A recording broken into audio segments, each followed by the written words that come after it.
Perfect. All right, so yeah, this is the start of the podcast. So I got Jason Coates on, and we're just gonna talk today about his life and his job and how he got there. Hopefully, I won't put anybody to sleep during this, but we'll see. Yeah, we'll just dive into it. So you're a personal trainer, Yes, I am. right? And I then am you a. also did some bodybuilding as I've done well. some bodybuilding back in the day, semi-successful Does as a that pay? natural bodybuilder. Where d people are like, "Oh, natural? What does that mean?" But What does that mean? it means no steroids, basically. So there's bodybuilding with steroids Yeah, use, most of your really big guys you see nowadays, they're loaded up. Normal humans don't get that big. and they let that Well, go. they realized that when they started drug testing for it, that the guys weren't coming in shape and as big, and everyone wants to see the big people. So they went back to no testing. Basically, don't ask, Really? don't tell. Is what it is. Wow. So that's why those So guys natural are. bodybuilding, they do test you. Yeah, they do, but sometimes it's just a polygraph test, which doesn't Anyone mean can just, anything. yeah. It could be like, I'm a Martian, and they'd be like, okay, as long as you believe As it, long and as you you don't. believe it, Yeah, it's you're all good to good. go. Yeah. Does that pay well? No, it's pretty much like if you're running like triathlons or something like that, you really don't make any money. Really? There's a few guys at the top end making money, but most of them, It's like depending on what you're doing, sponsorship or something? sponsorships. But even then, it's hard to get one. Okay. So, it's, So is that what kind of got you into physical training? Is it after bodybuilding or before? kind of, it was after bodybuilding. I got to college, University of Maryland, the University of Maryland, and that's how I got into. I hung around. I used to bench 325 getting out of high school, and so I went to the gym. And these guys, I didn't know anybody at school, so these guys were working out. They're like, "Hey, can I work in with you?" And we started talking. They're like, "Hey," one day they're like, "Let's do back," and I'm like, "Oh, sure." I'd never done back before, and they go, "You start. We'll do pull-ups." So I'm like, "Okay." So I couldn't do one pull-up. It was pretty sad. Chest out to here and not one pull-up. So then I decided I'm the kind of person, if I'm not good at something, I'll try and make myself good at it. And so that became my thing. And so then I got to be able to do 20 of them with like a 25-pound weight on my waist and stuff like that. And that kind of got me started. So what made you want to get, bigger? Was it just I was good at lifting, and I started reading Muscle and Fitness and the Flex magazines and Iron Man and all that, and kind of people have a tendency to go toward what they're good at, and I was pretty good at it, so I just kind of got into it. I won the second Mr. University of Maryland competition. I actually won that. I won my class in the overall there. It was pretty funny. Good time there.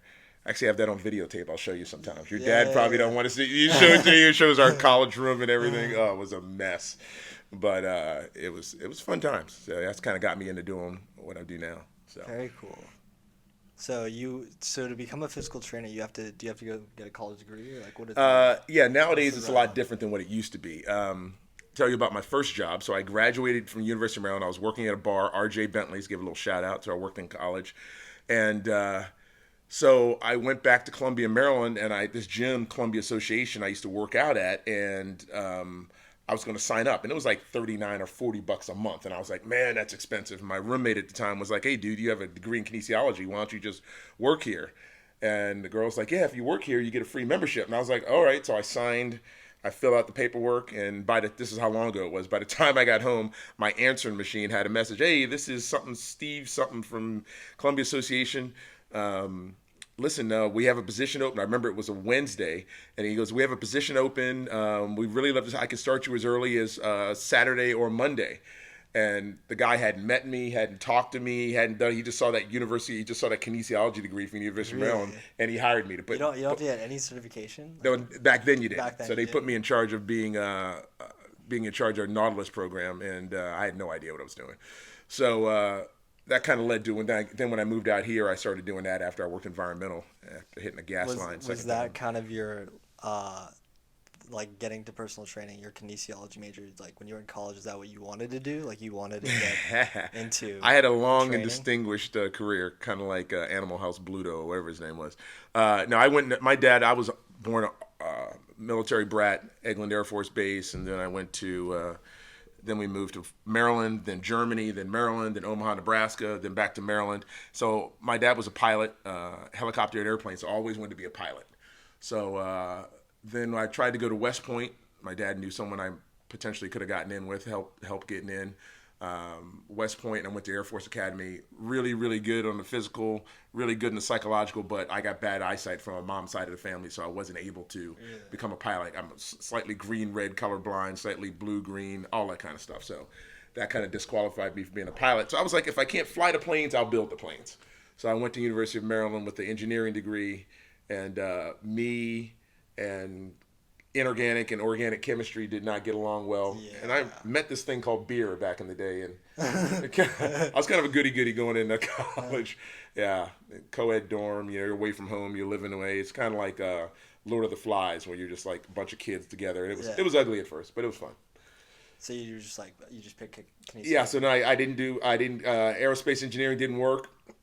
Were out for me, a little bit too much of a party animal. And I tried accounting, I tried economics, and then one of my teachers, I took a weightlifting class, and he was a bodybuilder, and he said, "Hey man, I think you have potential with this."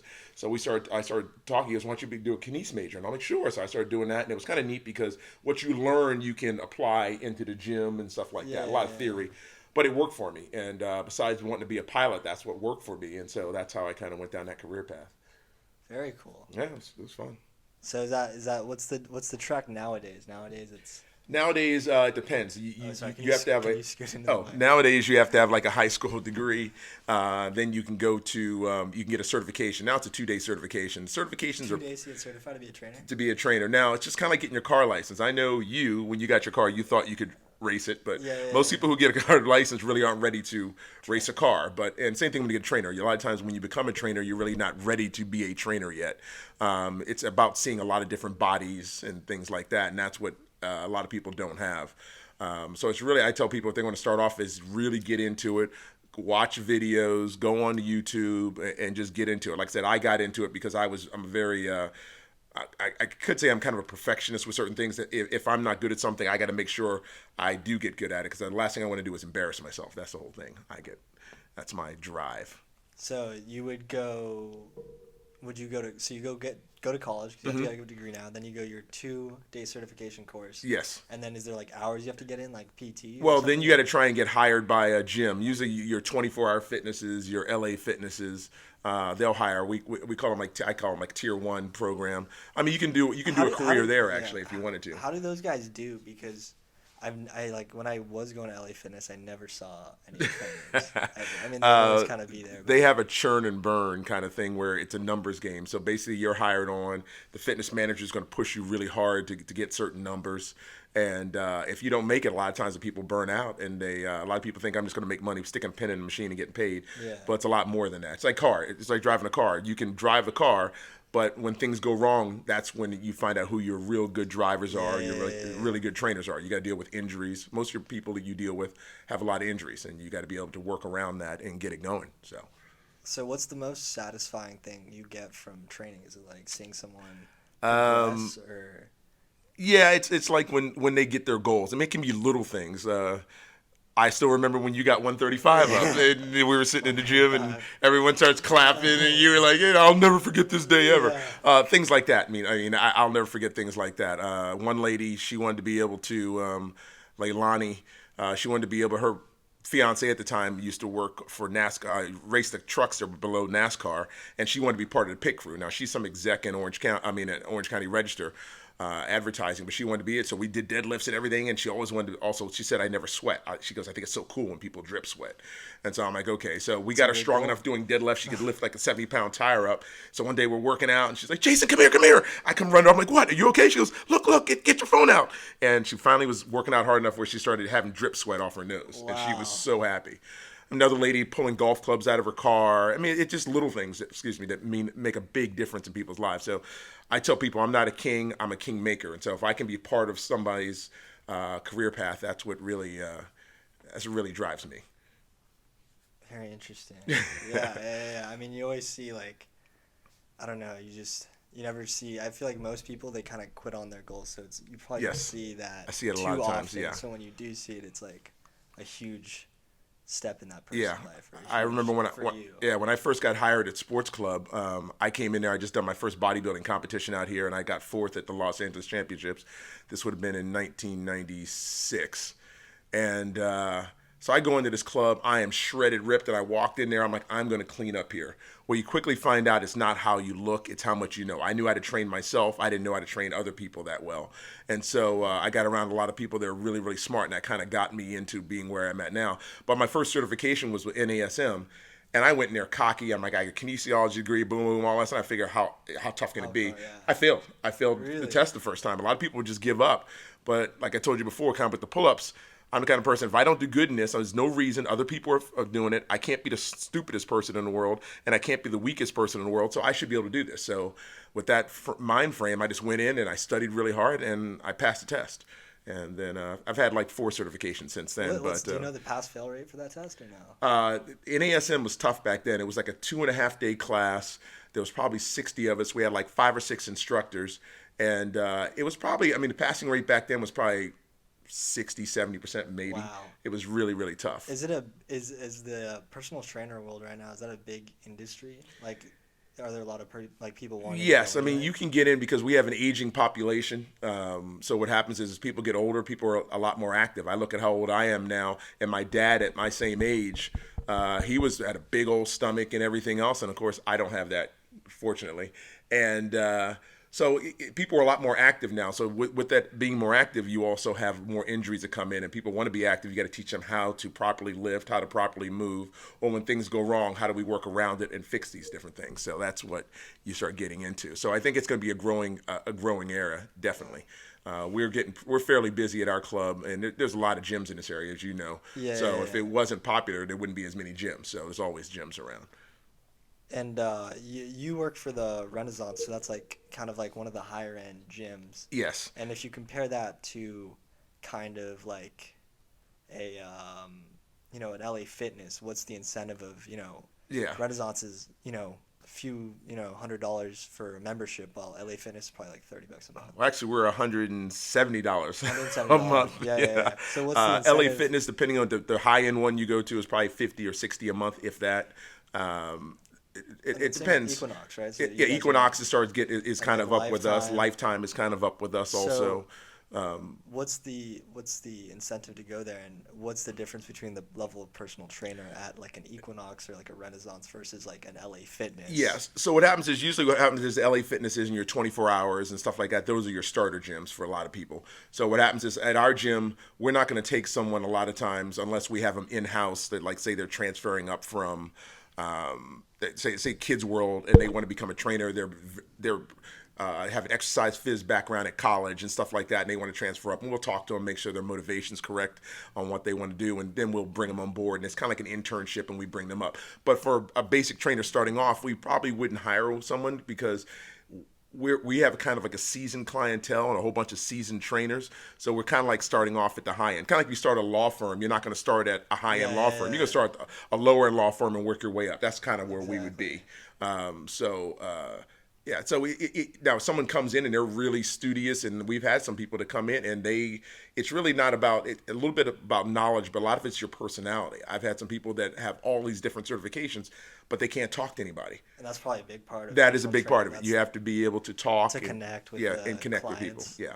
You have to be a kind of a chameleon of personality, and that's kind of what gets you to.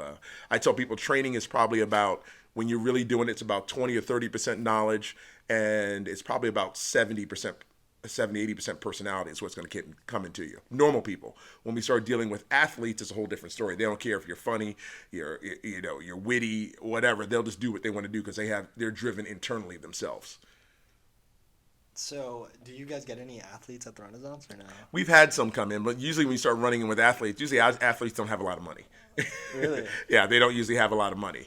I mean, for every Tiger Woods or every like Michael Jordan or these guys, Like usually you have a 100 trainer. There's 100 other guys that are just look at to your make Olympic it. athletes. Yeah. A lot of them are working at Home Depot doing their things until they don't have a lot of money until all of a sudden then they get to Olympic camp, and then they can start then stuff gets paid for them for the most part. But yeah, a lot of them are struggling. Like your bodybuilders, a lot of those guys they're all struggling. Yeah. So, if you go into the personal training world, is it based off commission? Is it like a sales? Yes, it depends on. Now, there's certain ones where you go in. It's a sales position. You got to sell yourself. So basically, they bring you on board, and then what it goes down to is okay. You've done your HR training, you've done your onboarding and whatever, and then they're going to put your picture on the wall or whatever, and then basically it's go out and make money for yourself and go out and make money for us. But it all depends. Some trainers do a lot of body weight training. Some people do a lot of balance training. Some people do a lot of traditional bodybuilding and variations that thereof. Some people are starting to cross into a lot of physical therapy, which can get a little bit tricky sometimes because technically we're not allowed to Yeah, you guys are not. adjust Yeah. joints and stuff Yeah, like yeah, that. But it's kind of the boundaries are going to be kind of blurred with that. Or a lot of times we have corrective exercise specialist stuff where you're basically fixing things that people have going wrong. A lot of people just major in that. We have 2 trainers at our gym. That's pretty much all they do. They do corrective exercise on people. So getting what them is that fixed. exactly? If you can- Like, say someone has a lower back problem and they can't, for some reason, sit up and down in a chair. And these trainers like Jamie or Ben or Christy Quapo or some other people, they would take them and basically it's going to get them functional and teach them how to function in their dysfunction is what happens. So do you correct the dysfunction or do you function? You want to correct. So what happens is if you go to a chiropractor and stuff like that, what happens is you're just kind of solving the symptoms.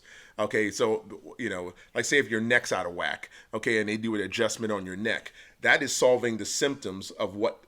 It's not really addressing the problem. Obviously, you have some muscle imbalances, muscle and so that's what we're going to imbalances. look at, the muscle imbalances, and try because usually what happens is you have 2 things that usually go on. Certain muscles are short and tight, and certain muscles are long and weak. So the long and weak ones, we want to strengthen them and tighten them up, and the short and tight ones, we want to lengthen those and make them stretch out so you have more perfect symmetry. Kind of example, like I said, when people think about core, they always think about doing crunches. Well, core is everything from pretty much your crotch all the way up to your neck and all the way around. So if you're just doing crunches, you're working one side of the core. You're not dealing with the sides and the back. And that all of a sudden you get that one wall really strong. It gets way stronger than everyone else. And then they're walking around like they're hugging the big guy or the big girl. And so that's not what you want. You got to make everything strong. Okay, so you guys like correct, or for those people they kind of correct. Yes. And balance. Well, So, everyone does it, but certain people focus Yeah. on it, like gait analysis and all that kind of stuff. what do you focus on?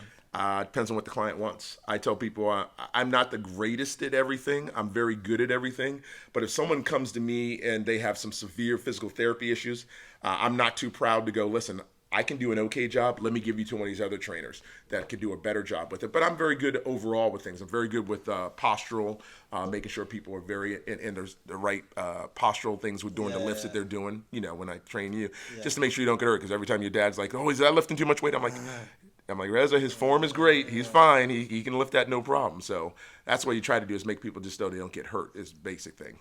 And functional. So you guys are just kind of trying to make sure that. And depending on what their goals are, because a lot of times most people are trained for aesthetics or weight loss. So then there's a nutrition component. I always see like kids kind of going for like too much or going. Yes. Like what's the. Even if I'm with a client, a lot of times I'll be like, hold on, let me just show this kid or this person something. And I'll walk over there and say, hey, listen, when you're doing that bench press, shoulders down and back, arch it, you'll be a lot stronger.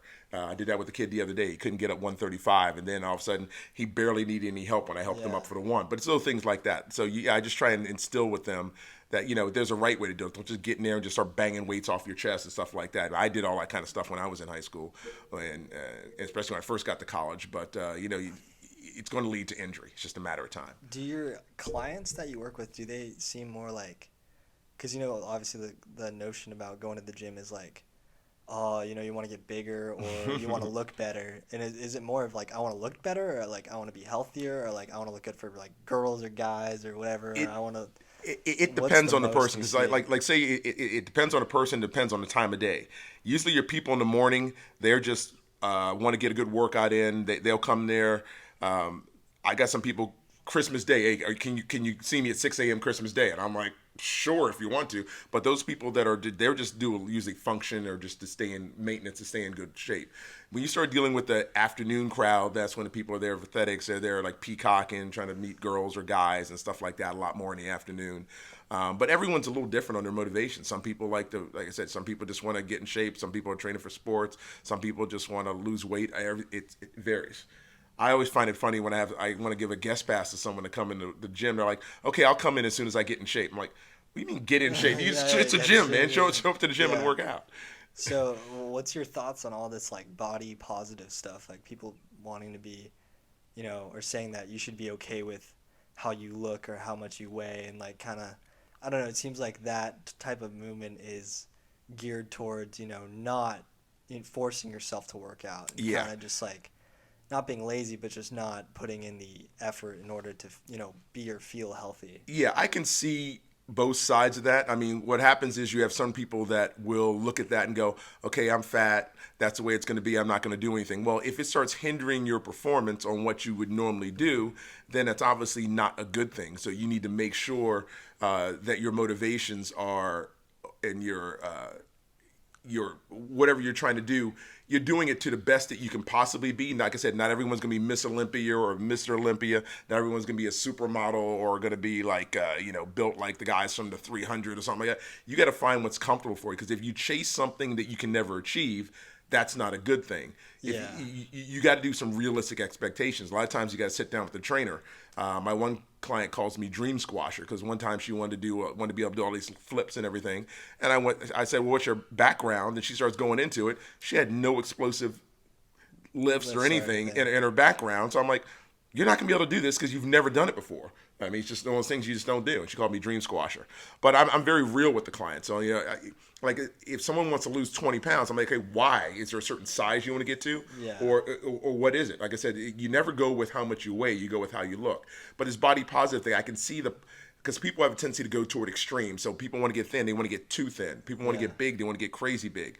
But a lot of times people don't want to do the work to do it. So then they're starting to do the So you think it's more of a thing of them not wanting to do the work? Yeah, you got to do the work. A lot of times you got to work. You got to get the work to get it done. I mean, body positive, it's a good thing to realize. Yeah, you might not be like, I know I'll never be Mr. Olympia or something like that. Back in the day, I would have loved to have been, but that would also involve a whole bunch of drugs and stuff, and that's not what I'm about.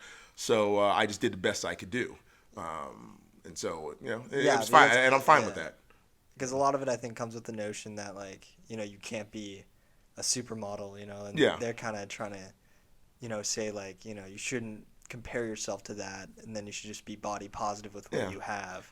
Then again, I have no idea kind of what they're. Yeah, but I've also had the positive things of being able to, when I worked up in LA, got to see a lot of these models and stuff like that.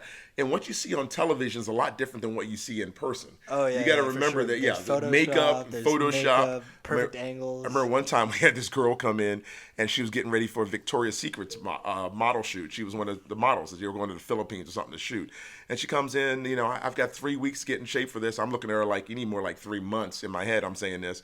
But we got her in the best shape we possibly could. And then she went off. And then when the pictures came back out, I'm looking at them like, this cannot be the same girl. Yeah. But there's a lot, they put you in a twist, and then they're doing some photoshopping and stuff like that to make her look the way. So you got to realize what you see on television is not really what it is. And most of your models you see on television, they're a lot thinner than what you think. When you see them in person, they're really, really thin, which is necessarily not good.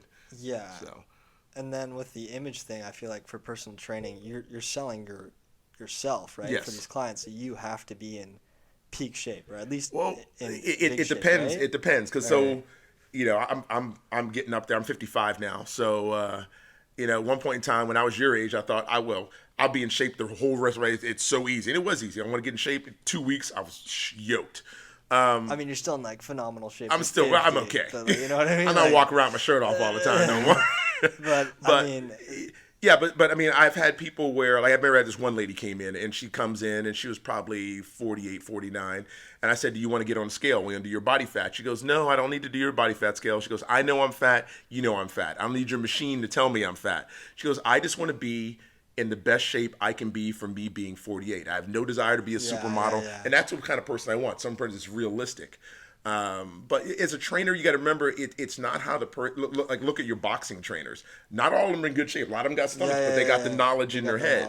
So just because if you look the part, it does help. Yeah. But then it can hurt you. Just personal training, because personal training, it's like I come to you for it, and then if I go to a skinny guy or a super fat guy, it's like. Well, I mean, what happened? It's going to be what happened. They might have the knowledge, but their body type might not be there. It says you get older, it gets a lot harder to do all that stuff. So do you think for someone who wants to be a personal trainer, is it like vital that they have to be in good shape, like six pack, or just it doesn't hurt, but then again, what you start running into is like if I was like on a good training with someone, and I went to, and say being 55 now, and I go to some 20-year-old, I'm gonna be like, this guy doesn't know what I'm going through. He doesn't know anything. He's just gonna do what works for him. Which when you're that age, anything works for you. So you got to remember that too. You got to appeal. I remember I had this one lady, this one trainer of mine one time. I would give her sheets And she'd be like, I mean, leads, and she'd be like, I don't want any leads under 60 or 65. I'm like, what? And she was probably mid 30s. She goes, I want older, because the older people appreciate what I'm doing for them. I'm part of their life.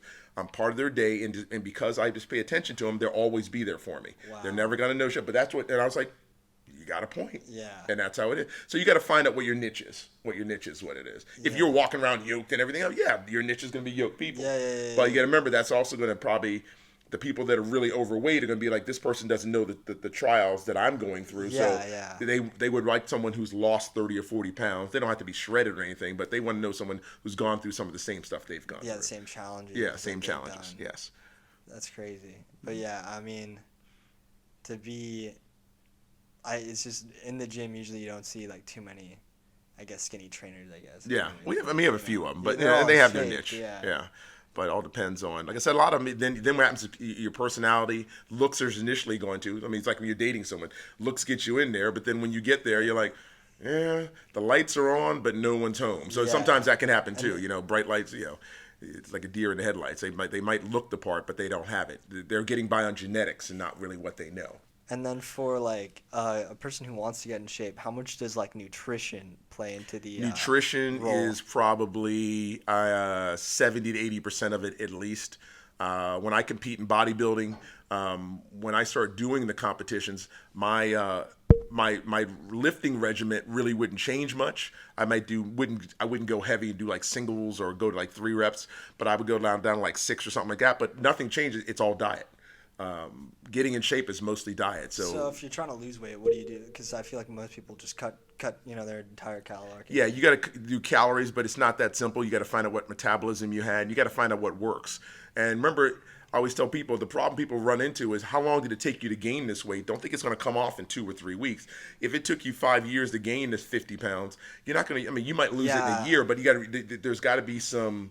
There's a process. I there's no I remember gimmicks. in high school, especially you would see these people just or a lot of girls just kind of starve themselves. Yes, that's just not to a get good down, thing. and then they usually put back on the weight because it messes up their metabolism, right? Yes, big time. We start dealing with that. So what would you do to lose weight, just diet-wise? You need to find. Well, first you got to have a realistic plan. And it goes into realistic plan, and you got to remember it's going to take a while. So don't look at the big number. Say if I got to lose 30 pounds, say okay, I need to lose a pound a week. Is a good. People are like, why a pound? I want to go faster than that.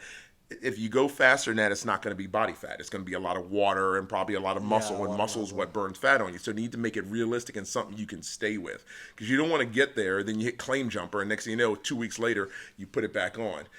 You want something that's sustainable. Like I said, when I get ready for a contest back in the day, I would get down. I remember one time I weighed in for a contest at 172 on Saturday, and by the following Friday I was at 196, because you start eating and eating. So you can't go on one of those diets where it's not sustainable, because what happens is it needs to be something you can live with. So you need to make lifestyle changes and realize at certain times, not everyone's made to have a six-pack. I remember I told you about your dad. Your dad, when your dad did have, now he's leaned out a lot now, but you got to realize that he was that same guy that you are now with the 6-pack, and then it can go away as you get older, because as you get older, it's tougher. There's no doubt about it. Yeah, exactly. I mean, you lose a lot of testosterone and willpower. I mean, usually what happens is you get older, you can eat better, but you become less active is what happens. So what happens is, because when you're young, you can eat whatever you want. Eat whatever you want. Metabolism flowing. Most people. Yeah, most people. Yeah. And then for the other way, how would you, if you're training someone, how would you, pack on muscle? Pretty much, the people I tell that are too thin, I tell them eat is what you need to do. Eat whatever you can. I mean, don't worry about why I can't take in fat. You're already thin.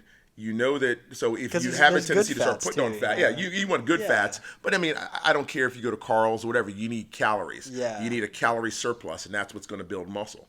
Look at these football players. They feed them like crazy. You got to eat. And you got to do some weights. You got to do some heavy lifting. I mean, a lot of people don't like doing legs. You guys got these huge upper bodies and no legs. There's so many different plans. Like I've heard like 8, 10, 6, 5, like for reps, or like 15, 3 sets, or like, what have you seen that works the best for most people? So your body is basically one big mechanism, or one big organism that adapts to change. So basically what happens is you need to change. If you always do 6 to 10 reps, then go up to 15 because your body's gonna be like, whoa, 15 reps. I never go there. And it's gonna make changes to deal with that. If you always do 15 to 20 reps, go down to 6 or 8 reps. Your body's gonna be like, whoa, I never do this. And there's gonna make change. So it's all about, it's like shocks the body. it's shocking the body is what you want to do. So you want to do, it's if you want to get size, you want to do a whole bunch of volume. One of the problems with lifting and dieting and everything else, the more you do something, the more efficient your body gets at it. So what happens if you always get on the treadmill and you always do a mile and you always do it at 5 miles an hour, your body starts burning less and less calories doing the same thing. So you need to either speed it up or go at more of an angle or something. You have to have some adaptive change. Your body gets very efficient at doing what it's doing, so you need to change things up a lot. And a lot of people don't. They're like, this is what worked with me when I was 16. Yeah. I'm looking at them like, you ain't 16 no more. That's why that belly's there. But so you need to change things up is what you need to do. What worked for you now might not work for you 2 years from now or 3 months from now. You never know. We deal with that bodybuilding. Your body starts getting used to a lot of stuff you do, so you have to change it up with diet-wise and stuff like that. So for trainer-wise, when you're looking at, when you get new clients, how many of those clients would you say stick through it? And during the new year you get like a ton of new clients, I would assume, and then you always hear that people drop off the new year wagon. So what's like when you take on a client, or out of all the clients you've had, how many actually stay through it and then actually are going to work out for at least the next 10 years? It varies. And it goes with the type of clients you have. I have some clients that, like I have this one guy I've been training for, Mike. I've been training for like 20-something years now. And Mike's pretty much about maintenance. He's very into his looks and everything, but he's in phenomenal shape for a 62-year-old guy. And but it's one of those things where he's one of those guys that'll stay with it, and he's the CEO of his company. And what happens is he just wants me to take him through exercise. He could probably do it on his own, but he wants me to take him through it so he didn't have to think about it. Because all day long he's making decisions. So now when I get in there and take him through it, he doesn't have to make the decisions. Kind of like your dad. Thing. He doesn't want to make the decisions. I take him through it and he just do it. Now there's other people I've trained where, okay, here's your goal. And I tell them when I train someone, this is not going to be like taking algebra or trigonometry or something like that where 2 years down the line you'd be like, did I ever learn this? This is stuff you can use your whole life. So if someone wants me to teach them almost everything I know, I will. And when they go off on their own, I'm proud when that happens because now I know it's set into them and they're actually listening and stuff like that. I've made substantial change in their life. So it varies. I really couldn't throw out stats, but it varies. A lot of times people start off, and usually what happens is when you're in the gym, you'll see New Year's will come, you'll see a whole bunch of people show up, then you won't see them till next New Year's or beginning of the summer. And then they're like these they come in regional times during the year. That's how most gyms make their money, right? Yeah. It's like you get all these people who sign up, but only like a fraction actually show up. Yeah, the cheaper the gym is, like the cheaper the price, like 24s, your Planet Fitness, a lot of people sign up, but they never go. Now, gyms like it because you get a lot of money just coming in. At our place, so I work at the Renaissance now, we have a high utilization rate.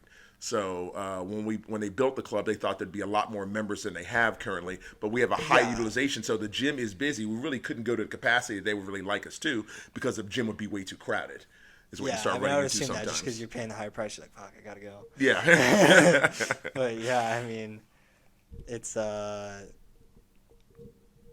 interesting like New Year's resolution to be like, I'm gonna go to the gym and then just kind of just fall off the bandwagon. They fall off the wagon, and usually that goes with the people who they just there's always something that comes up. It's not that important to them. Because what happens is you start getting to a thing where you can't want it more than the client does. The client really has to want it, and then you can help guide them, but you can't do it for them. I have some people that I train that are like that. I've heard that if you can do something, like if you work out 4 times a week and you're consistent with that, it's going to stay with you for life. Yes. Yeah. So have you seen that? Yeah. Usually what happens is if you especially when the younger you are, when you start getting into it, the more you do as you're younger, you'll stay with it. Like I said, I can't. I used to be able to bench 325, 335 is the most I've ever done, but I can't come close to that now. I might be able to get 250, but I never go that high because I'm like, okay, what's the big, with age, what's the use in going that high? Yeah. But the big chest, the lats, and everything in the arms, it stays with me now. So if you get it and you stay with it, you'll stay with it. Your body has muscle memory. Same thing with if you ever play guitar or piano. Once you get it down, you'll still have it. It's just a matter of getting it. And the older you get, the harder it is. Or it's the same with languages and stuff like that. Yeah. That's crazy. But yeah, I mean, for you, and you're like, how much longer do you think you'll be a personal trainer for? Well, I could do this the rest of my. Rest of your I've life? come to this decision. I come to a realization a while ago. I'll probably be working my whole life, and I'm fine with Yeah, that. and that's kind of the goal. Yeah, You see, like, people like Warren Buffett or like all these people, like yeah, people who's continue to work, seem to be those who, don't get so many like mental problems. yeah, It's like they kind of, they're always keeping their mind busy and their body busy. yeah. And that's I enjoy what I do a lot, and even like on my days off, I never wake up and go, oh, I got to go to the gym. I really enjoy being where I am. Now I'll never be crazy rich or something like yeah, that, but I make enough to get by and do a little bit better in getting by, and I get to touch people's lives, which is, for me, that's the thrill. For those of you who work in the public sector or something like that, you run into that sometimes, and that's what drives me. Even if my client Monish, we had this conversation one time. Even if I didn't get paid, I would still probably come to the gym, hang out, and just help people out. That's what I do. So I enjoy doing what I'm doing. yeah. That's there's a very small amount of people who get to that or find something Yeah, that they love that much because, when I talk to people who work in like offices, they just they're looking forward to retirement. yes, They yeah. they want to get out, and I mean, to find something you truly are passionate about is kind of, it's rare. Yeah, I enjoy it. I said I'm lucky in that aspect, and and then clients, they take care of me. And one time, me and my client Mike, he my old girlfriend, he took us up to him and his wife. They took us up to Sonoma, and we went wine tasting, and we were up there for like 3 days. We're in the vineyards. We're pouring the stuff, these kegs, these underground. We're underground in these caverns, and they're like, "This is what we're going to use and eat. We're going to make this in 2016. This is what we're going to use in 2018." And they're mixing and matching. We got to do all this, and everything was paid for. Vegas. A lot of times, people get you rooms and stuff like that. I mean, people really appreciate because you've helped them out to do things they normally didn't think they'd be able to do. So. I think it's a very rewarding job. I like it. I enjoy it. Now, some people don't, but it all depends. You got to find out what works for you. So if you could go back and do it all over again, you would be a physical trainer. Yeah, I would. I'd probably go more into the exercise correction. That stuff wasn't around when I was it, so I have to learn it now. And I probably throw some computer science in there too, because there's a computer science area of it where you start getting into like the research, and I probably do a little bit more of that. But it would definitely be something along this lines. Like I said, I really enjoy. And looking back on my life, I mean, besides my ultimate goal of being a pilot, I really wouldn't change much. I really don't have any regrets on what I've done. So. Wow, that's rare. Yeah.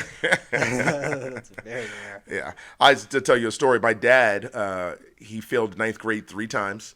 He went into the military. He wanted to be a truck driver, and then they put him in an airplane mechanic. He hated it, and then what happened was he got taken up in an airplane a couple times. Like, it's pretty cool. I want to be a pilot. So then he finished high school. Then they said you need 1 year of college. He did 1 year of college, 2 years of college, 2 years of college, and so he ended up being about 3 years of tour duty Vietnam and stuff like that. So I take some of that from him, but to jump into it a little bit more, we were talking about before, he worked for this Christian law firm, and he was a pilot for them after he retired from the military.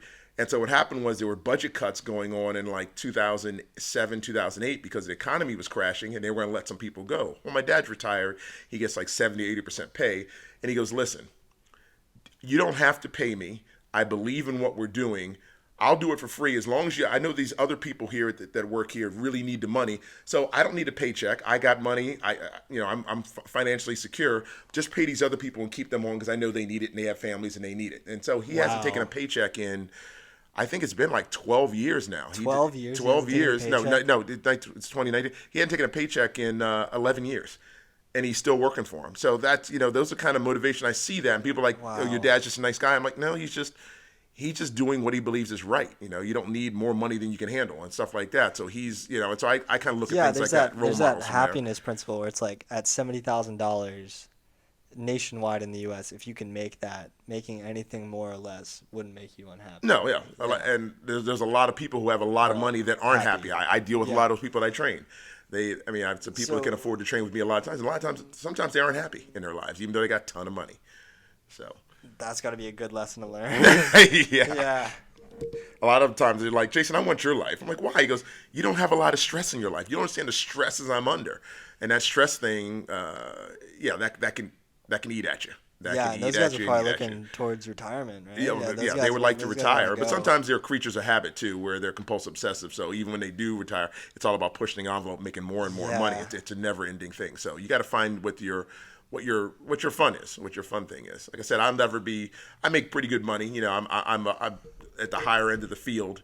But I really, really enjoy what I'm doing. I really enjoy what I'm doing, and I also teach the NESTA training, National Exercise Strength and Training Association. I teach that, so I teach trainers to be trainers. So what's your job title right now? I'm the wellness director of the club, what they call fitness manager. So I'm in charge of 28 trainers underneath me, and just running the department. I have an assistant, Marcia, who helps me out also, and then I like having other people. I have some trainers that potentially, maybe later on I might want to just jump down to being a trainer or whatever. So maybe at the Nest, or I may go off a branch on a slightly different thing. Yeah. And so I try to help some of the other trainers that are below me. Like, listen, come in the room. Let me show you how I do this, how we do this. So that if anything ever happens and I have to leave or something, they're ready to step in and take over. So I try to empower people to do things like that also. That's right. And what do you think? Do you think most people who go into training, they stay in training? Because I mean, I always see like, there's a few trainers at the Renaissance who, they started out as like valet, or they, made juice, but now, they're trainers. And what do you think? Do you think they'll stay trainers for life, or? It all depends. Some of them are going to college, and it can be a rewarding field. It's kind of like being a waiter or a waitress. You get money. I mean, you make a pretty good amount of money per hour. Now, if you can equate that into 6 or 7 hours, because pretty much we get paid hourly. If you can equate that into 6 or 7 clients a day, you can make some pretty good money. So do they need a college degree, or are they just you need a certification, but to have a certification, usually you have to have a high school degree, and then it goes to then you have to have a high school degree to get to your whether it be NASM or NESTA or ACE, or you used to have that degree to get the certification, the training certification. And so then some of them might stay. You don't know. Yeah. I mean, when I started this, I didn't know if I was going to be in it for a while, but it just kind of went the way that I am.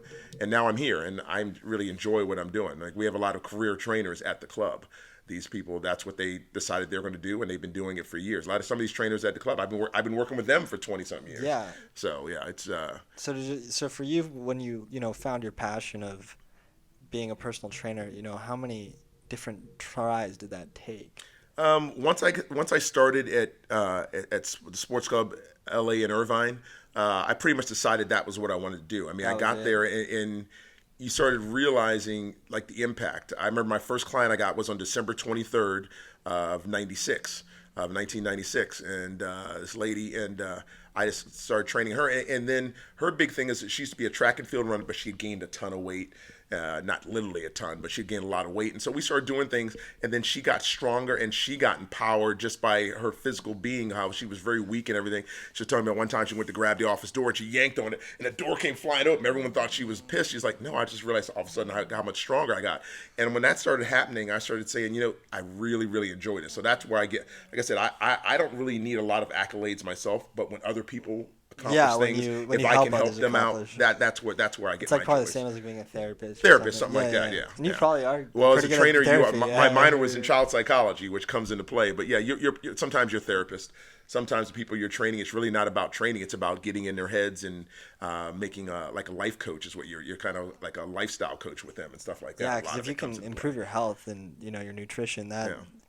They were saying how much gut bacteria and like working out releases dopamine and all that stuff. If you can get that in order, it might change your entire life or perspective on life. Yeah, it can change your whole perspective on things. Yeah. Because I was watching like Joe Rogan, and they were saying like for most depression, like if you just work out and get that same feeling. Just get the same. Yeah, depression. You start getting into weights, and so you start finding something to focus on, as opposed to focusing on. It's easy to focus on the bad things and go down the rabbit hole, as I call it.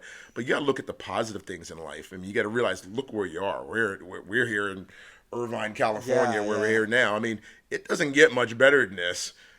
Remember when you went? Where'd you go? You're thinking about going to school. Where'd you go to? That Northern Colorado. Oh, yeah. And it was like 26 degrees, and he's like, this is not going to work. You got to realize how good you have it here. I mean, we're in a really, really good area.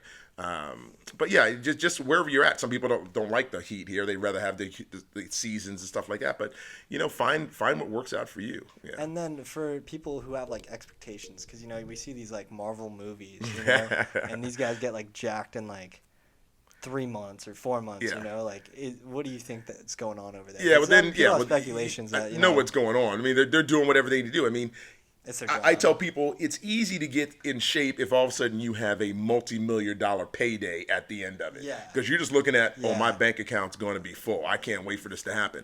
Now, taking someone who's been working 30, 40, 50, 60, 70 hours a week, or has been home with the kids all day, and then they're coming into you tired and everything else, and you got to motivate them. Those are your real trainers. The trainers that train these guys to get the stars into shape, that's easy. Like I said, they got, Yeah. you They tell got them the they got people motivation. cooking for them, they got people training them, they got people stretching them, they got access to so many tools that a normal person doesn't. Do you think there's any, like, testosterone replacement therapy? Oh yeah, going there's all on, that or kind of stuff going steroids on. or But yeah, anything? I would say look at those actors. Do they stay like that? No, you see them like Yeah, they 2-3 don't, months yeah. after the movie. You're like, where? And also it's some of the CGI and all that CGI kind of and stuff they're everything. doing to make them look big and stuff like that. Yeah, I was looking at, there's like, they were able to do just like makeup, or I don't know what they used, but they just like covered this guy in, and they just kind of like, were able to like kind of make Yeah. it look like he had a six. Well, it's like Captain America when they first movie, they made him he's all scrawny. Yeah, and then all of a sudden, yeah. for some reason when he's walking around in his clothes, as soon as he puts that suit on, he's like twice the size he normally is. Yeah. I'm like, where do I find that Camera suit? angles and everything. Yeah, because I mean, I think that's what gets a lot of kids, Yeah, they want to be that. I mean, it's good to have dreaming aspirations and just be the best that you can be as close to that as you can. And that's what you got to look at. I mean, you might not ever be him. That's why the person is a special person they are. But go to what your strengths are and go there. And if you don't make it, well, you tried. You at least say you tried. Yeah. You got to try, because if you don't try, then you'll never know what potentially. Maybe you could surpass what that person is. You got to try. That's the biggest thing. Dang. Yeah. But yeah, I mean, it's a weird goal. I just had a question. I just totally blanked on it. I don't know. I'm trying to think what else. So if you want to do, trainer, study up as much as you can, anatomy and stuff like that. Get into the muscles. You got to know the muscles, and you start learning the muscles and how the body functions. And don't go with some of this crazy hype, stupid stuff you see on YouTube.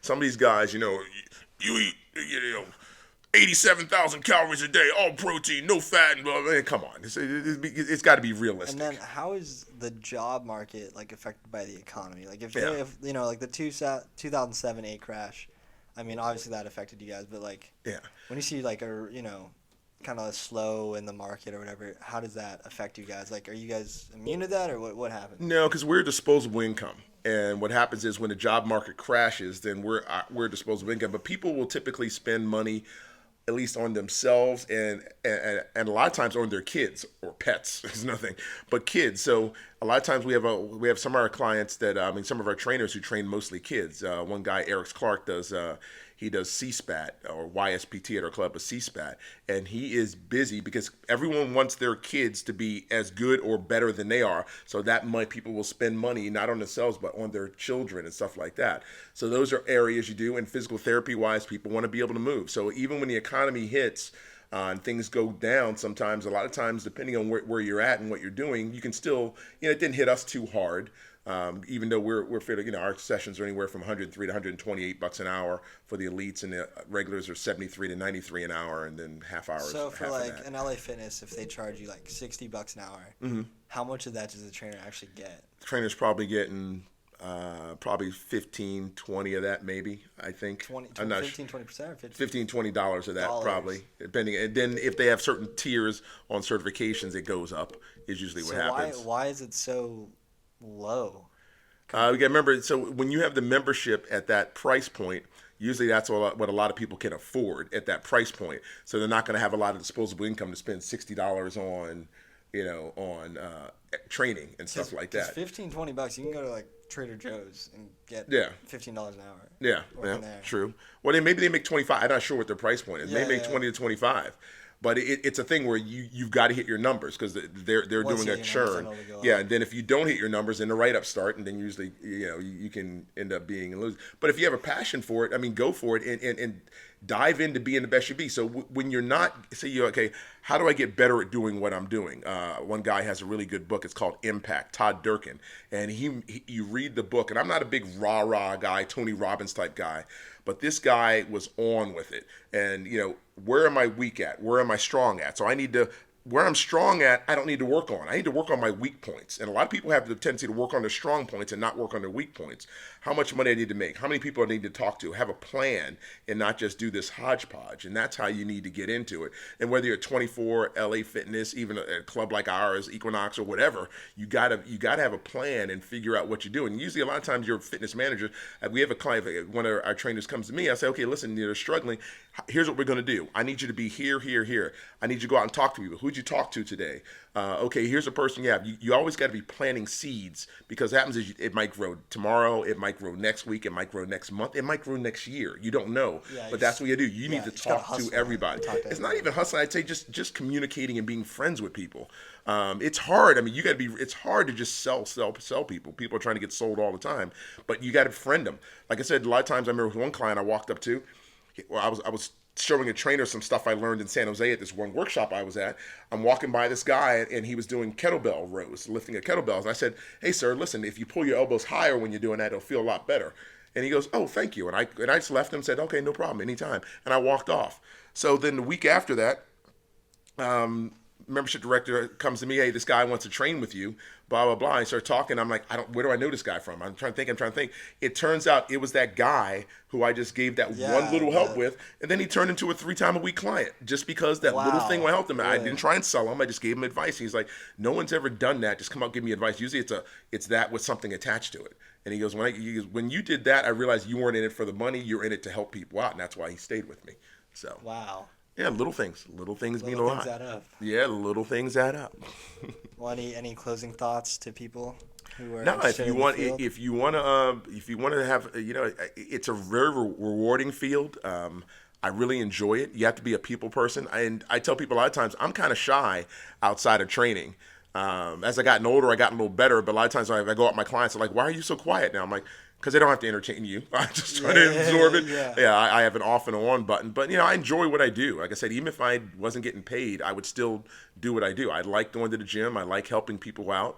I like being around people, and so that's it. My job kind of ties into what I like to do. So yeah, and if you need help with it, you guys can always give me a call or email or text me or whatever, something like that. Can I give my email to them? Yeah. I'll drop it in the link below. Okay, it's jason.coates@clubsports.com. And if you have any questions on that, I can come in and give you a tour of the gym or whatever. I'm not going to try to sell you anything. I can show you what we do. And if you have passion for it, maybe this might be the thing to do. Also, you can always take the Nesta class and stuff like that. Give them a plug. And when we teach, we do more realistic. There's a lot of theory and a lot of stuff, but then when you get into real practice, things change. So we do a lot of floor stuff showing you how to do things. Because I can talk theory till you're blue in the face, then you get out with a person on the floor, and all this theory we talk doesn't apply. So you really need to get hands-on, and that's what we do, a lot of hands-on, helping people out. All right, perfect. Thanks for coming in. Anytime. All right.